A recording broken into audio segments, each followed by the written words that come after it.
Video دیکھنے سے پہلے ہمارے چینل کو سبسکرائب کر لیں اور بیل آئیکن دبا دیں تاکہ آنے والی ویڈیوز کے نوٹیفیکیشن بر وقت آپ تک پہنچ سکیں۔ الحمدللہ رب العالمین والعاقبۃ للمتقین والصلاة والسلام علی سید الانبیاء والمرسلین، اما بعد فاعوذ باللہ من الشیطان الرجیم، بسم اللہ الرحمن الرحیم۔ حضرت سہل بن سعد رضی اللہ تعالیٰ عنہ کہتے ہیں کہ رسول کریم صلی اللہ علیہ وآلہ وسلم نے ارشاد فرمایا، دو وقت کی دعائیں رد نہیں کی جاتی یا کم ہی رد کی جاتی ہیں، ایک اذان کے بعد کی دعا، دوسرے لڑائی کے وقت کی دعا۔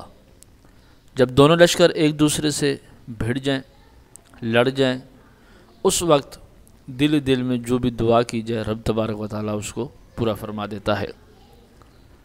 موسیٰ کہتے ہیں کہ مجھ سے رزق بن سعید بن عبد الرحمن نے بیان کیا، اور وہ ابو حازم سے روایت کرتے ہیں، اور وہ حضرت سہل بن سعد رضی اللہ تعالیٰ عنہ سے روایت کرتے ہیں، اور وہ نبی کریم صلی اللہ علیہ وآلہ وسلم سے روایت کرتے ہیں کہ کریم آقا علیہ السلام نے ارشاد فرمایا کہ جب بارش ہو رہی ہو، بارش کے وقت جو شخص کوئی بھی جائز دعا رب کی بارگاہ میں کر لیتا ہے تو رب تبارک و تعالیٰ اس کی دعا کو مقبول و منظور فرماتا ہے۔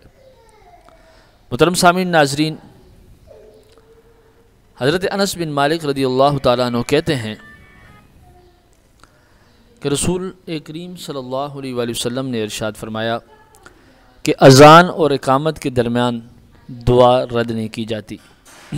وہ مرد حضرات جب وہ لوگ جو مسجد میں جاتے ہیں اور اذان سنتے ہیں، اذان کے بعد سنتیں وغیرہ پڑھتے ہیں، اذان اور اقامت یعنی اذان کے بعد اور جماعت سے پہلے کہ جو دورانیہ ہوتا ہے، چاہے وہ 15 منٹ کا ہو، 10 منٹ کا ہو، 3 منٹ کا وقفہ ہو، اس وقفے کے درمیان جو بھی دعا کی جائے گی انشاءاللہ تعالیٰ وہ رد نہیں ہوگی۔ محترم سامعین ناظرین، جناب حضرت ابو ہریرہ رضی اللہ تعالیٰ عنہ سے روایت ہے کہ کریم آقا علیہ السلام نے ارشاد فرمایا کہ میری امت کے 70,000 افراد بغیر حساب کی جنت میں داخل ہوں گے۔ تو ایک شخص نے عرض کیا، یا رسول اللہ صلی اللہ علیہ وآلہ وسلم، آپ رب تبارک و تعالیٰ کی بارگاہ میں دعا کیجئے کہ وہ مجھے ان 70,000 میں شامل فرما لے۔ کریم آقا علیہ السلام نے ارشاد فرمایا کہ اے اللہ اس کو ان میں شامل فرما لے۔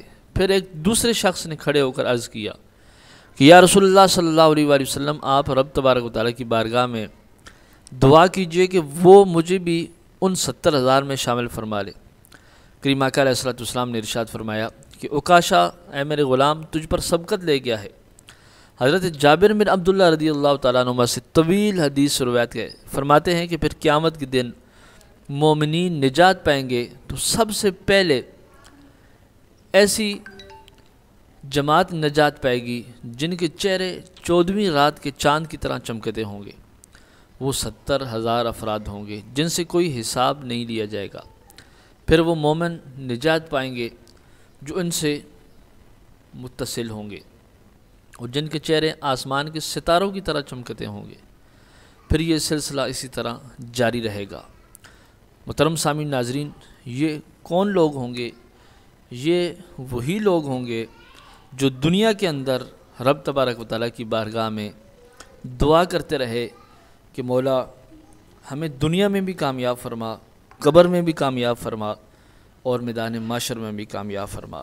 یہ وہ لوگ ہوں گے جو ہر پل ہر دم رب تبارک و تعالیٰ کی بارگاہ میں دعا مانگتے رہے اور رب تبارک و تعالیٰ نے ان کی دعا کو مقبول و منظور کر لیا۔ اللہ رب العزت ہم سب کا حامی و ناصر ہو، آمین۔ صدقہ جاریہ سمجھ کر اس ویڈیو کو ضرور شیئر کریں۔